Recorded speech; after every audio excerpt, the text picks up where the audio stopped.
Imagine if there was a more than 70-year-old rivalry between the world's most powerful superpower and the Middle East's most influential regional power, a rivalry that has affected wars, sanctions, hospitality crises, oil markets and the politics of the entire Middle East. Today, whenever the name of the United States and Iran is mentioned together, nuclear programs, sanctions, missiles and military tensions come to mind. But the story doesn't start with the nuclear program. The story begins during the Cold War, when Iran and the United States were not enemies but friends. Today we will understand how the relationship between the United States and Iran has evolved from strong friendship to open hostility. In the 1940s and 1950s, Iran was an important country in the Middle East.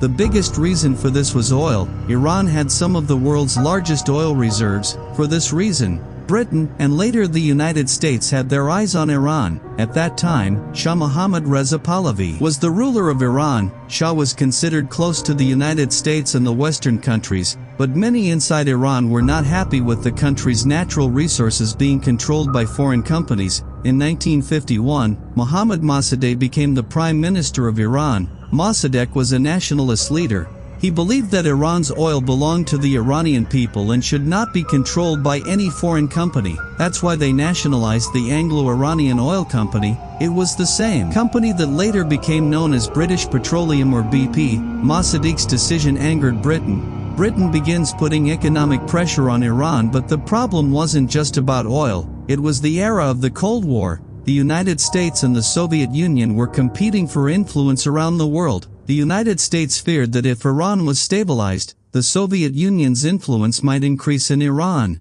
That's why the United States and Britain together planned a secret operation. This operation is known as Operation Ajax. In 1953, the CIA and British intelligence came together to topple Mossadegh's government. The Shah was again given full support and his power was strengthened. For the United States, the operation was necessary in the context of the Cold War, but for many Iranians, it was a foreign intervention against their country's democracy. Even today, many in Iran see the 1953 COP as the main reason for their resentment against the United States. The incident had a profound impact on the future relationship between the United States and Iran. After 1953, the government of Shah Mohammad Reza Pahlavi became stronger. The U.S. provided military support to Iran, economic support was given, technology and training. Iran gradually became an important ally of the United States in the Middle East. In the 1960s and 1970s, the Shah introduced a number of reforms to modernize the country.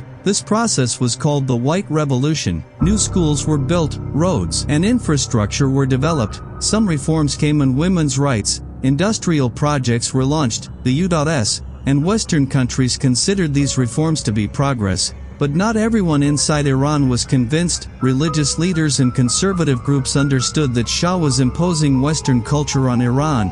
He said that modernization Islamic values are being undermined in the name of Islam. In addition, allegations of corruption began to rise. The benefit of the wealth coming from oil was not reaching everyone. The gap between rich and poor was widening. Shah, on the other hand, had adopted a tough policy against the opposition. Iran's secret police SAVAK was very famous. Opponents said that SAVAK arrests people, interrogates them and suppresses voices against the government. The United States was a close supporter of the Shah. For this reason, the resentment against the Shah gradually began to grow against the United States. Many Iranians began to believe that the United States was behind the power of the Shah. It was during this period that the name of a religious leader became increasingly popular, Ayatollah Ruhollah Khomeini. He was strongly opposed to Khomeini Shah's policies. He began to openly criticize both the Shah and the United States. In 1964, Khomeini was expelled from Iran. But their impact didn't go away. Even during his exile, his speeches and messages continued to reach inside Iran. His message was straightforward: Iran should be free of foreign influence. Iran should return to its Islamic identity, and the Shah's regime must end. By the end of the 1970s, political and economic problems in Iran began to increase. Despite the oil wealth, a large section of the people were angry with the government. With each passing month, the protests began to grow. Protestants in universities, Protestants in mosques, Protestants in the markets, and then gradually the Protestants all over the country. The Shah's government tried to control these Protestants, but the resentment was so great that the situation began to spiral out of control. In 1978, the Protestants formed a nationwide movement. Millions of people took to the streets. People started shouting slogans against the Shah. After each Protestant, more and more people joined the movement. The more pressure the government exerted, the greater the resistance. The year 1979 proved to be the most important year in Iran's history. The Shah left Iran in January 1979. He said that the WHO is going temporarily, but the WHO has never been able to come back to power. After the Shah's departure, celebrations were held throughout Iran. Many felt that a new era was about to begin. A few weeks later, Ayatollah Khomeini returned to Iran from exile. His reception is considered one of the largest public welcomes in history. Lakhs of people were on the streets to welcome him. Khomeini gradually became Iran's most powerful leader. Monarchy was abolished, and the Islamic Republic of Iran was established. It wasn't just a change of government, it was a change in the entire political system. Iran has redefined its identity, and at the same time, U.S.-Iran relations have entered a new and much more tense phase. Khomeini and his supporters believed that the United States had supported the Shah for years and intervened inside Iran. The United States was no longer seen as a friend, but as an adversarial power. It was here that the foundation was laid on which the enmity between the United States and Iran was built in the years to come.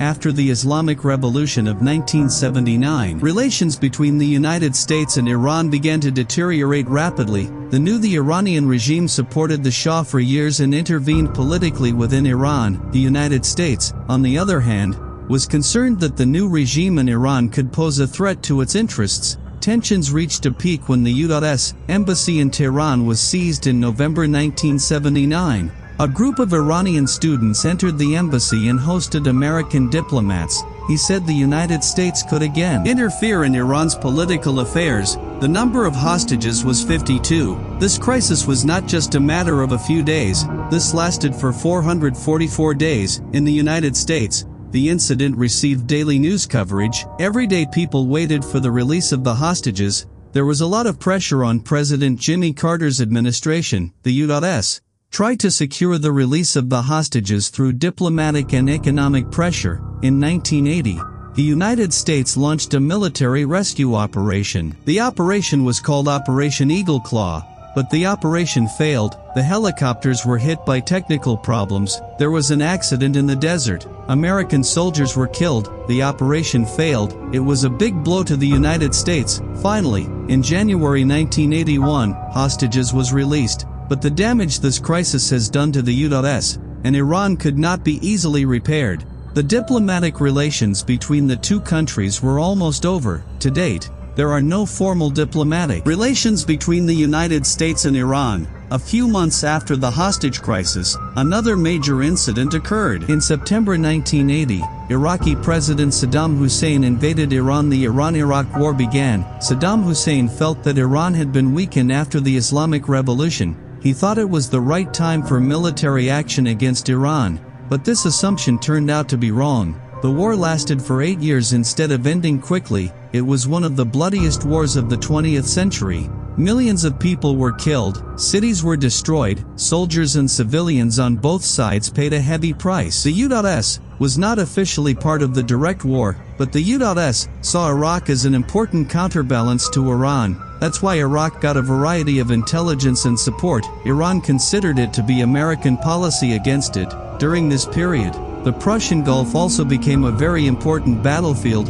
Oil tankers were attacked. The world feared that global oil supplies could be affected. The United States has increased its military presence in the Gulf. Tensions escalated. In 1988, in the last years of the war, a very tragic incident occurred. On July 3, 1988, the U.S. Navy-guided missile cruiser USS Vincennes shot down Iran Air Flight 655. It was a civilian passenger aircraft. Plane from Tehran was Dubai. There were 290 people on board. All the people were killed. The U.S. said the plane was mistaken for a military aircraft. But Iran did not accept this explanation. For Iran, this incident was a deep wound. This incident is still remembered in Iran today. This incident further strengthened the hatred and mistrust between the two countries. In 1988, the Iran-Iraq War ended, but relations between the United States and Iran have not improved. In the 1990s, the two countries faced off on various issues. The U.S. has accused Iran of supporting terrorism. Iran invades U.S. In the Middle East, mutaclad or double standards he was blamed. During this period, the diary of the sanctions also increased. The U.S. has started imposing new economic sanctions to put pressure on Iran's economy. Policies that affect Iran's oil industry and banking sector were introduced. The U.S. believed that economic pressure would force Iran to change its policy, but Iran termed these policies as a step against its sovereignty. A new chapter began in the early 2000s. This chapter was Iran's nuclear program. In 2002, Iran's Kuch nuclear facilities became the center of international attention. Western countries have expressed concern that Iran is trying to acquire nuclear weapons. Iran said that its nuclear program is for peaceful energy and scientific research, but the U.S. and its allies did not get away. The International Atomic Energy Agency (IAEA) started the inspection. The report and investigation have turned the world's attention to Iran's nuclear program. The U.S. said that if Iran acquires nuclear weapons, then the power balance of the Middle East can change. Iran replied that it has every right to acquire peaceful nuclear technology. This issue defined the conflict between the U.S. and Iran for the next several years. The nuclear program was not just a scientific or military issue. It also became a matter of diplomacy, sanctions, international law and regional security. The United States and its European allies imposed sanctions on Iran. The banking sector was targeted. Restrictions were imposed on oil exports. International trade was shattered. It had a great impact on Iran's economy. Indiana flash increased. The value of the currency fell. Everyday life became difficult, but Iran has not completely stopped its nuclear program. Both sides stood by their respective positions, and the conflict entered a new phase. Until this point, the hostility between the United States and Iran was not just political or military. It had now taken the form of economic, diplomatic, and strategic competition.